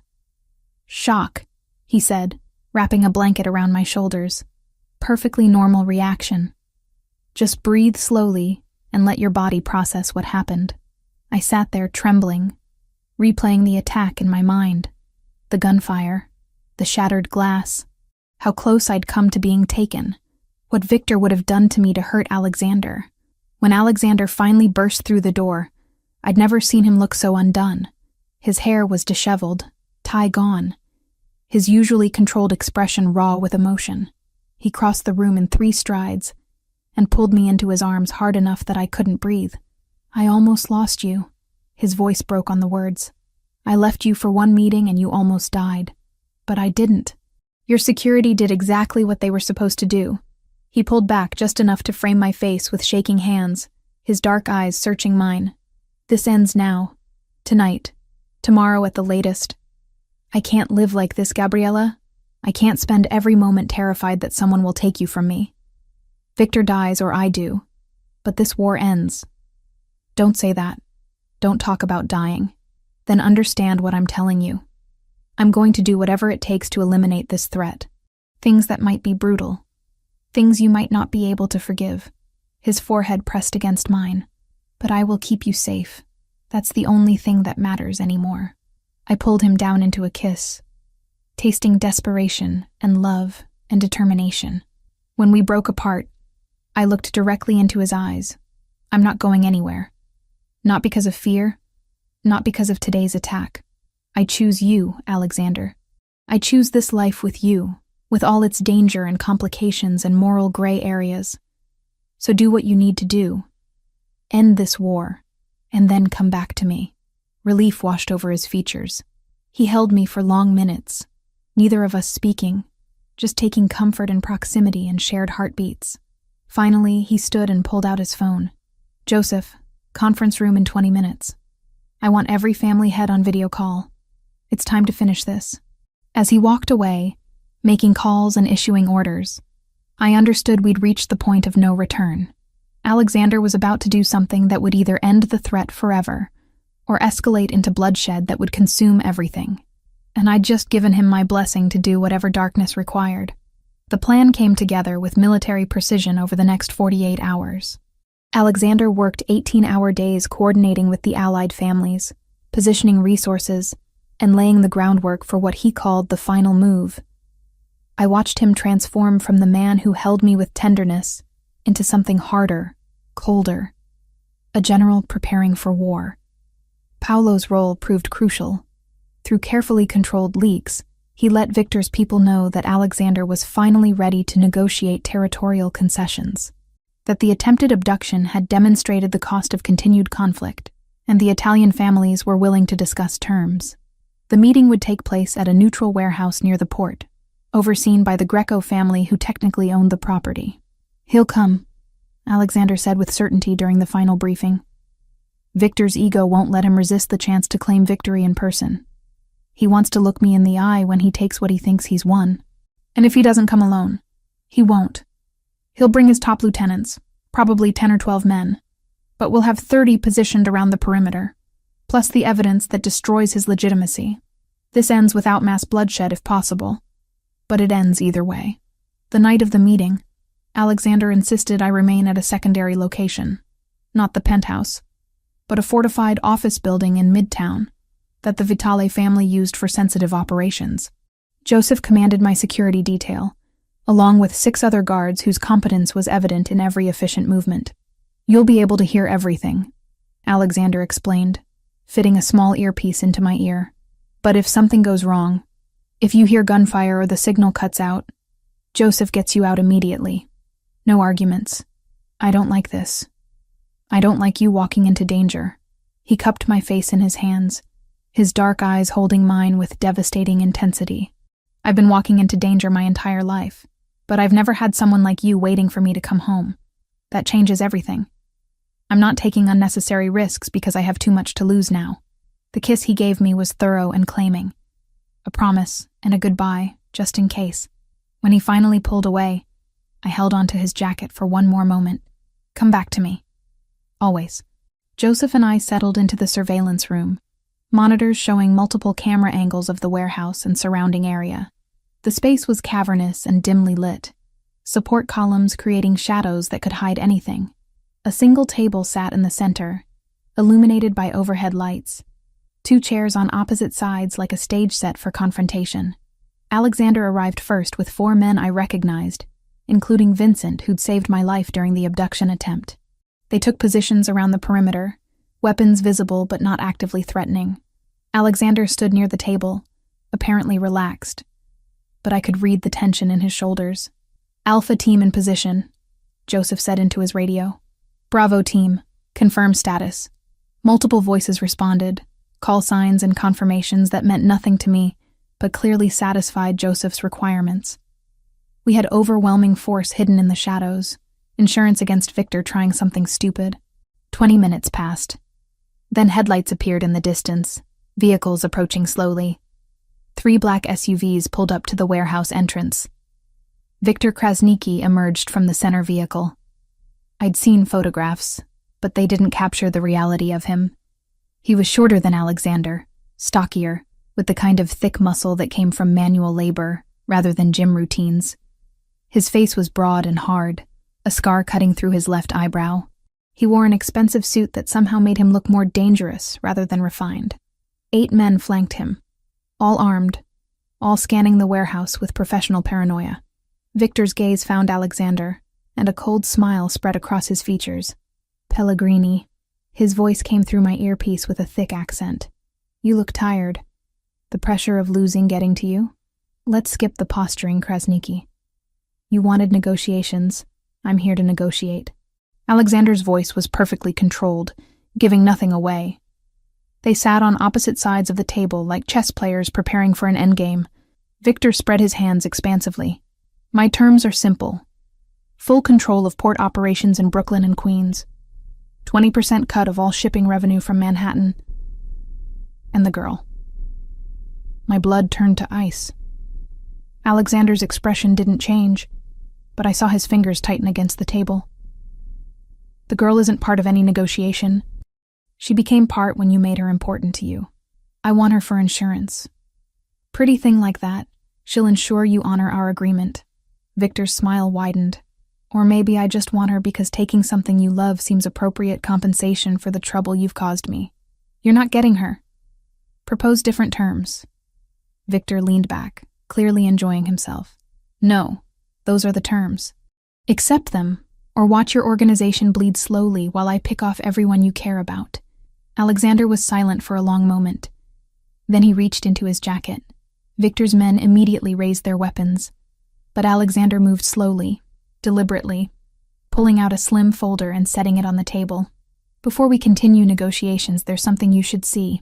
Victor eyed the folder suspiciously. "What is this?" "Open it." The Albanian grabbed the folder and flipped it open. Even through the grainy camera feed, I could see his face go pale. He shuffled through the documents, his expression shifting from confusion to rage to something that looked like fear. "Where did you get these?" His voice had lost its confident edge. "Does it matter? What matters is that I have bank transfer records, communications, and testimony from someone who was present when you poisoned your Uncle Anton 3 years ago. The same uncle who led your faction before you murdered him to take power." Victor stood abruptly, his chair scraping across concrete. "This is fabrication. Lies. The Council of Elders in Tirana won't think so. I've already sent copies to 3 respected members of the Albanian governing body. They're very interested in examining evidence that you violated the oldest laws of your people." Alexander remained seated, projecting calm authority. "Killing family for power is the ultimate betrayal in your culture. You know what the traditional punishment is. You're bluffing. I'm offering you a choice. Permanent exile, South America preferably, with enough money to live comfortably. You disappear, your organization collapses, and the territory remains with the families who've controlled it for generations. Or I release this evidence publicly, and your own people hunt you down and execute you according to tradition." The warehouse had gone completely silent. Victor's men exchanged glances, the seed of doubt clearly planted. If their leader had murdered his own uncle, if he'd violated fundamental codes of honor, their loyalty meant nothing. "You expect me to just walk away?" Victor's voice shook with barely controlled fury. "To abandon everything I've built because you fabricated some documents? I expect you to be intelligent enough to recognize when you've lost. Your men are already questioning you. I can see it in their faces. How long before one of them decides to be the hero who delivers justice for Anton's murder? How long before the council sends someone to collect the blood debt you owe? Victor's hand moved toward his weapon. Everything seemed to happen in slow motion. One of his lieutenants, a younger man with cold eyes, drew his gun and aimed at Alexander. Vincent moved like lightning, firing twice. The Albanian dropped, his weapon clattering to the concrete. For 3 heartbeats, no one moved. Then Victor slowly raised his hands away from his own weapon. Smart choice, Alexander said quietly. Any other objections? Victor's remaining men looked at each other, then at their leader, then back to Alexander's overwhelming force emerging from the shadows. The calculation was evident on every face. They were outnumbered, outmaneuvered, and following a leader who'd just been exposed as violating their deepest cultural taboo. What guarantee do I have that you'll let me leave? Victor's voice had lost all its earlier confidence. My word, which, unlike yours, actually means something. You're on a plane to Sao Paulo tomorrow morning. You never return to the United States. You never contact anyone from your former organization. You live out your life in comfortable exile, or you die violently at the hands of your own people. Those are your only options. The silence stretched. Finally, Victor nodded once, defeat written in every line of his body. I accept exile. Joseph, Alexander said into his microphone. Arrange transport and supervision. Mr. Krasniki has a flight to catch. In the surveillance room, I released a breath I didn't realize I'd been holding. It was over.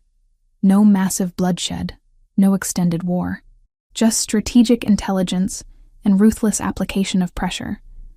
Alexander had won by understanding his enemy's vulnerabilities better than the enemy understood himself. Well played, Joseph murmured, genuine admiration in his voice. That was surgical. But my relief was short-lived. The main camera feed suddenly flickered and died. Then the audio cut out, leaving only static. My heart lurched. What's happening? I demanded. Joseph was already moving, coordinating with teams through multiple channels. Interference. Someone's jamming communications. Could be intentional or technical malfunction. Get it back. I need to know he's okay.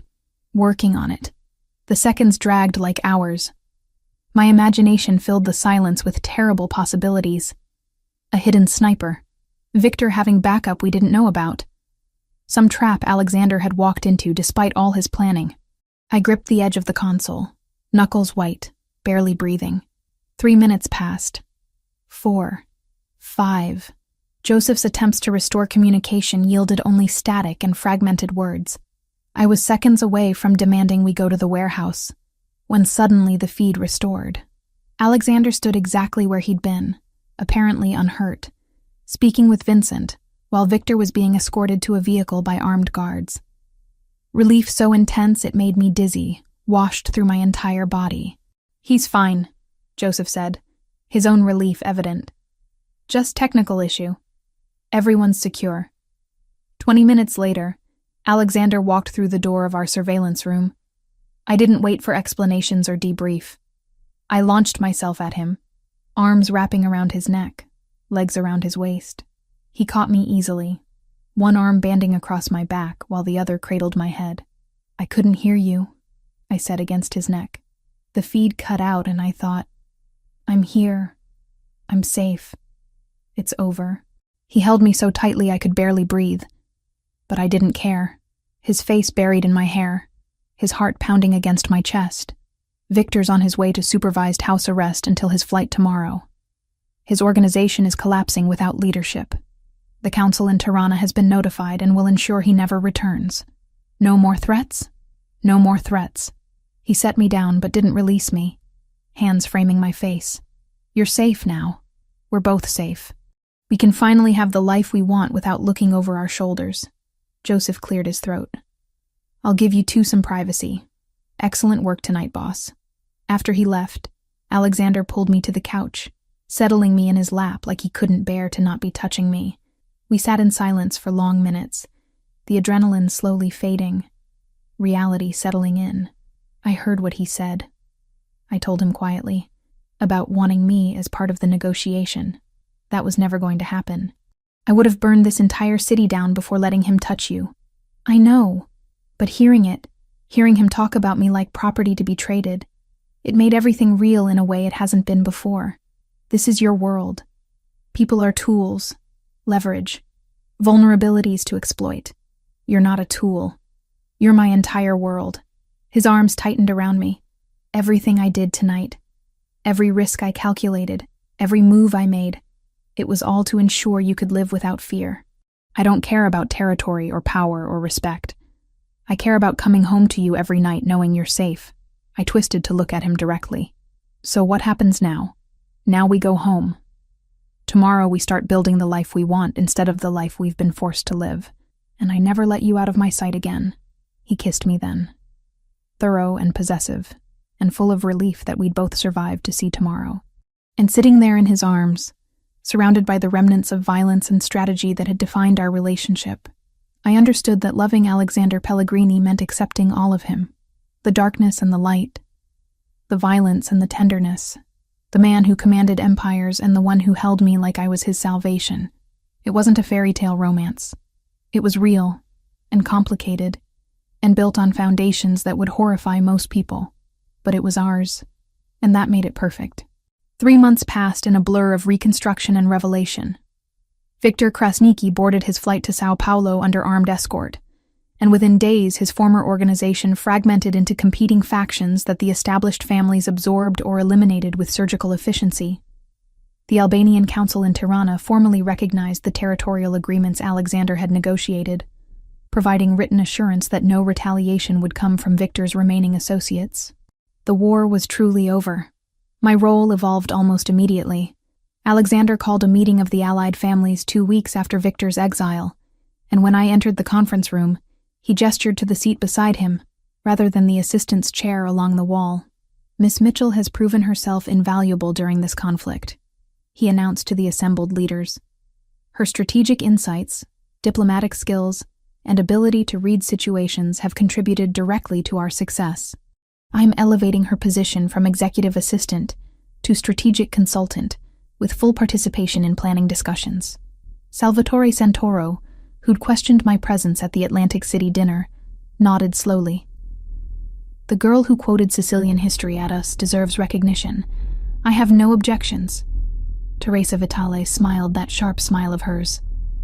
About time you made it official, Alexander. She's been doing the work anyway.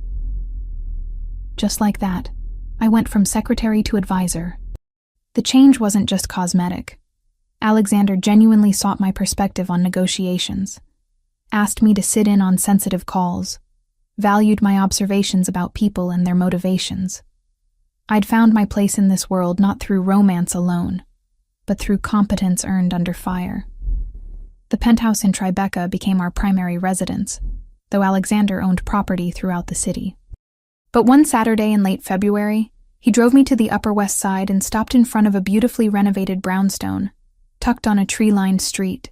"What do you think?" he asked, watching my face. "It's gorgeous. Whose is it?" "Ours, if you want it. I bought it 5 years ago, intending to renovate and sell, but never got around to listing it. 4 bedrooms, original details preserved, garden and back. A real home rather than a fortress." I understood what he was offering. Not just a house, but normalcy. A space that felt like actual life instead of protective isolation. "I want it," I said simply. We moved in 2 weeks later. Joseph helped coordinate, joking that he'd become a professional mover, given how many times he'd relocated my belongings.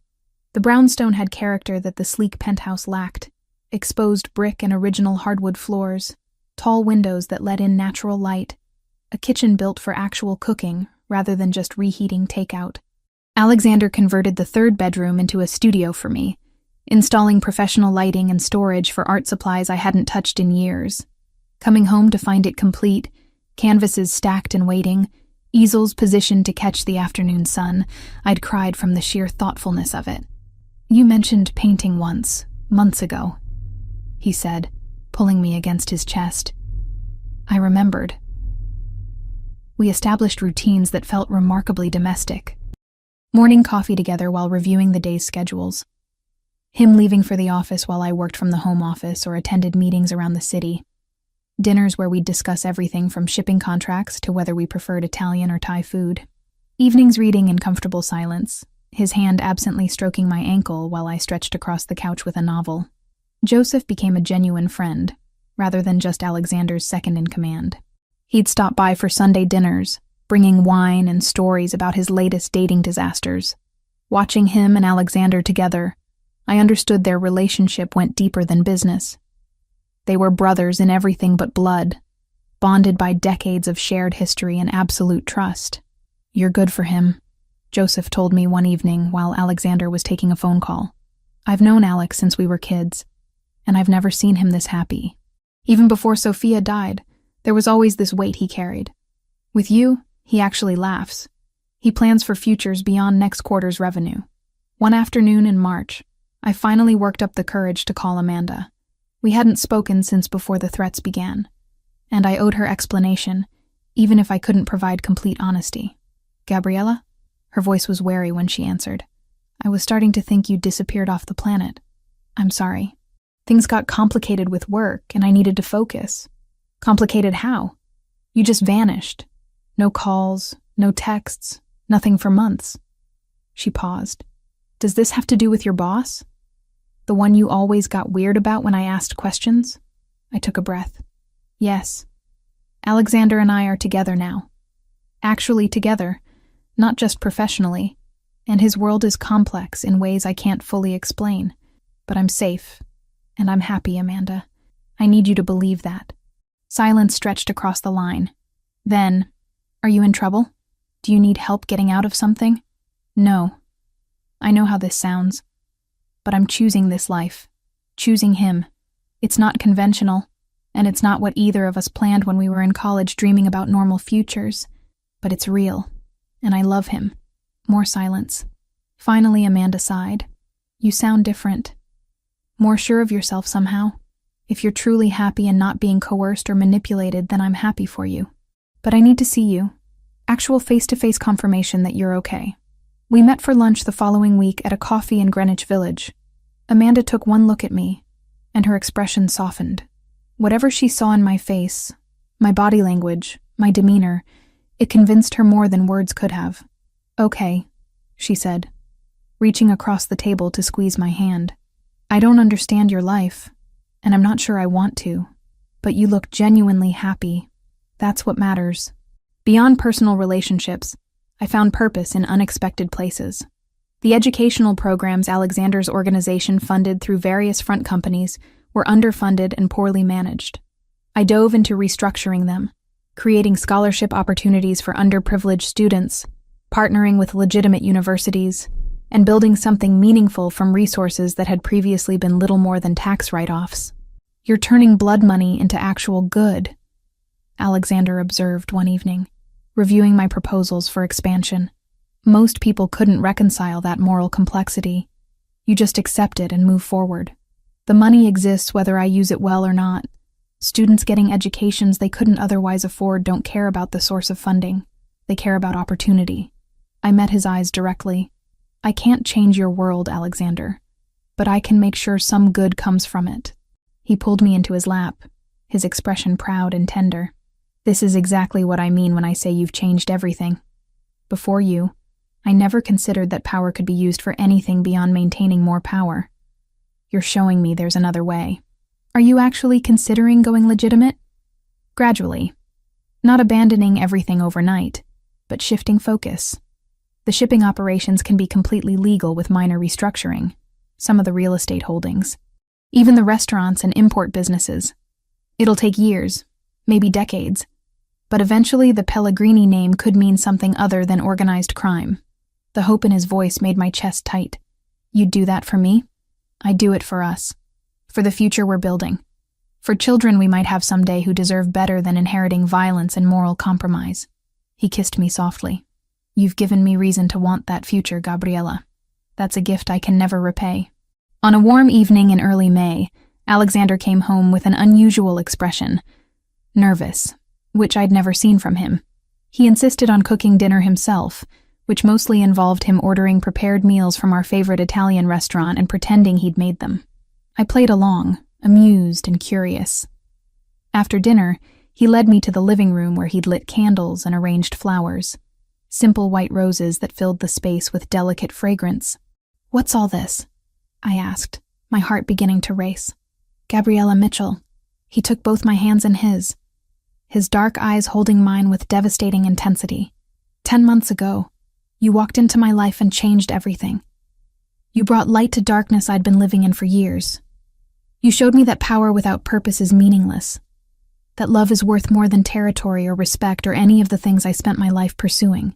He released one of my hands to reach into his pocket, withdrawing a small velvet box. My breath caught. "You've seen the worst parts of me. The violence, the moral compromise, the darkness that comes with this world. And you chose to stay anyway. Not because you were trapped or scared, but because you saw something in me worth loving despite all the reasons you shouldn't." He opened the box, revealing an antique ring with a center diamond surrounded by smaller stones in an intricate setting. This belonged to my grandmother. She wore it for 60 years of marriage to a difficult man in a dangerous world. She was the strongest woman I knew until I met you. Tears were streaming down my face now. He took the ring from the box and held it ready. "Marry me, Gabriella. Make this official. Build this life with me permanently, knowing exactly what you're committing to. Give me the honor of being your husband and spending the rest of my life making sure you never regret choosing me." Yes. The word came out choked with emotion. Yes, absolutely. Yes. He slid the ring onto my finger, and it fit perfectly, because of course he'd somehow determined my size without me noticing. Then he pulled me into his arms, holding me so tightly I could feel his heart racing against my chest. "I love you," he murmured against my hair. "More than I thought possible. More than is probably wise. You're my entire world. I love you too. Everything about you. Even the complicated parts. Especially the complicated parts because they made you who you are." We stayed like that for long moments, wrapped in each other and the weight of commitment we'd just made. Eventually, Alexander pulled back and gestured to the empty living room floor. "Dance with me? There's no music, so we'll make our own." He pulled me close, one hand on my waist and the other holding mine, and we swayed to silence and heartbeats, and the sound of the city filtering through the windows. No jealousy this time. No interruptions from capos or business emergencies. Just two people who'd found each other despite impossible circumstances, choosing to build something lasting from passion and partnership and profound understanding. I thought about that first night at the party, when Alexander had exploded with jealousy watching me dance with Joseph. How far we'd traveled from that moment of possessive anger to this moment of secure commitment. The journey had been violent and terrifying and beautiful all at once. "What are you thinking?" Alexander asked, reading my expression the way he always could, that I'd do it all again. Every dangerous moment, every terrifying choice, because it led here, to you, to us, even knowing what you know now about my world, especially knowing what I know. No illusions, no pretense. Just truth and choice and love that's strong enough to survive anything. He kissed me then, slow and deep and full of promise, and dancing there in our living room with my engagement ring catching candlelight. I understood that happily ever after didn't mean perfect. It meant choosing each other every day, despite complexity and danger and all the reasons love shouldn't work. We'd built something real from impossible circumstances, a partnership forged in crisis and strengthened by absolute honesty. And whatever came next, whatever challenges the future held, we'd face them together. Not as boss and assistant, not as protector and protected, but as equals who'd seen each other at our worst and chosen love anyway. The music we danced to existed only between us, but it was the most beautiful sound I'd ever heard. The end.